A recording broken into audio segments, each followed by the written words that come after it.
Assalamualaikum warahmatullahi wabarakatuh. Kita berjumpa lagi di sesi ulasan laporan laksana ke-77. Saya ambil maklum semua komen-komen mengenai bajet 2022 dan berharap keluarga Malaysia memberikan kami masa untuk terus meneliti cadangan-cadangan penambahbaikan dengan sebaik mungkin. Terima kasih juga kepada yang memuji warna baju Melayu saya tempoh hari. Isteri saya memang suka mendengarnya.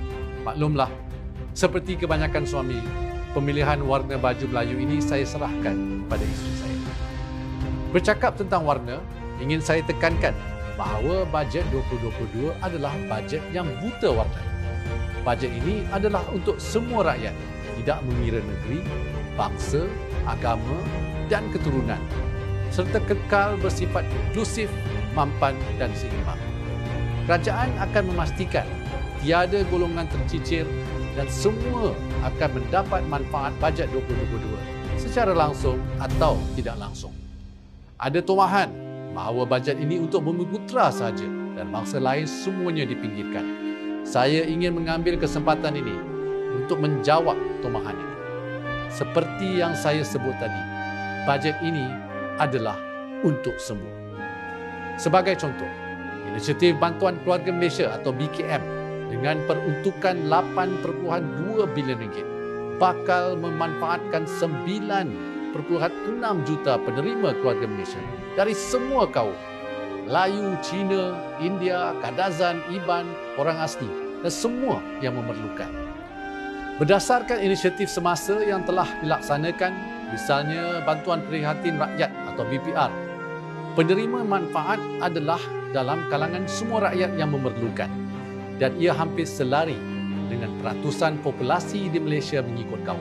Berdasarkan data, 58% penerima BPR terdiri dari kaum Melayu, sementara kaum Cina dan India masing-masing adalah 19% dan 8%. Jika dilihat dari sudut sektor perniagaan pula, bantuan-bantuan seperti skim kemudahan pembiayaan telah memberi manfaat yang luas kepada semua.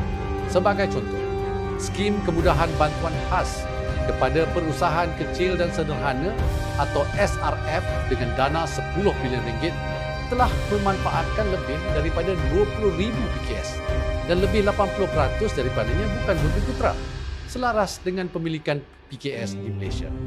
Jadi, tidak tepat untuk mengatakan bajet ini adalah untuk Bumi Putra sahaja. Terdapat juga tomahan, kononnya kerajaan meminggirkan Sabah dan Sarawak. Tomahan bahawa hanya 3% dari perbelanjaan keseluruhan diagihkan kepada Sabah dan Sarawak jauh tersasar. Bagi peruntukan negeri sebagai sebuah keluarga Malaysia, cubit peha kiri, peha kanan terasa juga.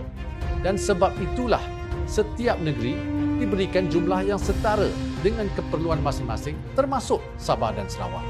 Hakikatnya, Sabah dan Sarawak, pertama, menerima lebih 20% daripada peruntukan pembangunan atau DE yang dikhususkan kepada negeri-negeri di Malaysia.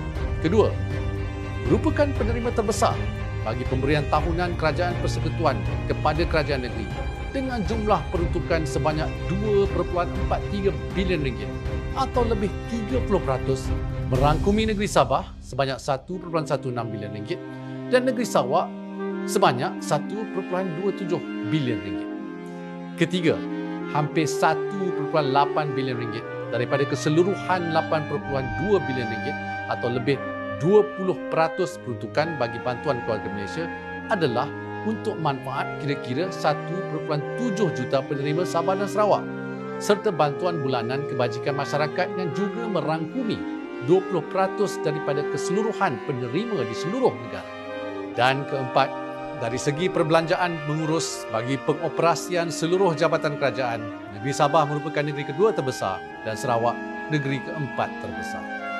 Pada masa yang sama, jumlah perbelanjaan dalam bajet 2022 turut mengandungi komponen pelbagai belanja yang tidak dapat diagihkan mengikut negeri, seperti bayaran komitmen kewangan, perbelanjaan pencen dan bayaran khidmat hutang.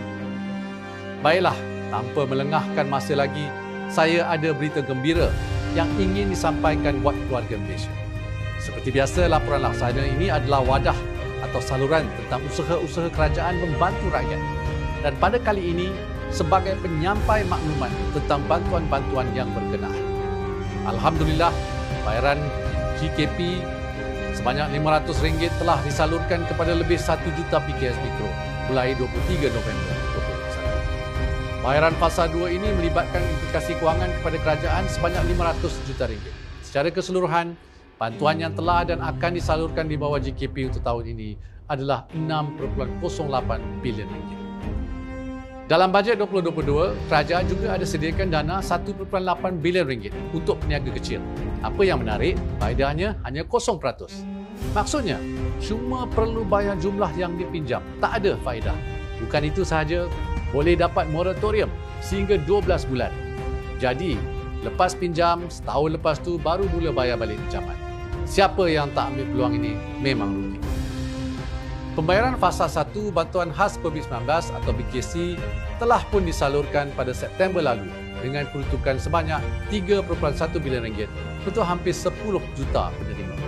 Pembayaran BKC fasa 2 akan dibuat mulai hari ini, 25 November, yang memanfaatkan 700,000 penerima isi rumah, bujang dan warga emas kategori miskin yang melibatkan peruntukan berjumlah RM300 juta. Tapi keluarga Malaysia dari golongan B40 lain jangan risau. Fasa 3 BKC akan dibayar pada bulan Disember 2021 untuk penerima isi rumah kategori miskin dan juga B40. Yang ini melibatkan peruntukan sebanyak RM1.2 bilion untuk 3.8 juta penerima. Jadi keseluruhan RM4.6 bilion akan disalurkan menerusi BKC, memanfaatkan 10 juta ahli keluarga Malaysia. Itulah sahaja untuk laporan laksana kali ini. Teruskan berdisiplin mengikuti SOP yang ditetapkan dan stay safe semua. InsyaAllah, kita pasti menang bersama demi keluarga Malaysia. Wabillahi taufiq wal hidayah. Wassalamualaikum warahmatullahi wabarakatuh. Terima kasih.